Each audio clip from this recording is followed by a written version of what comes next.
It is all about adjustments. Team play needs to be re-examined. Their team defense has not been very good, and they're not generating any offense. Gentlemen, the way we're playing out there, that isn't going to cut it. Not in this league.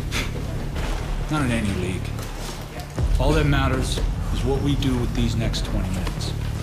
So ask yourself, what makes a team great? Is it talent? Or is it teamwork? Is it doing whatever it takes to win? Not for yourself, but for the man next to you. That's what separates us from them. Winners from losers. It's been a long, hard season, but here we are. One more shot.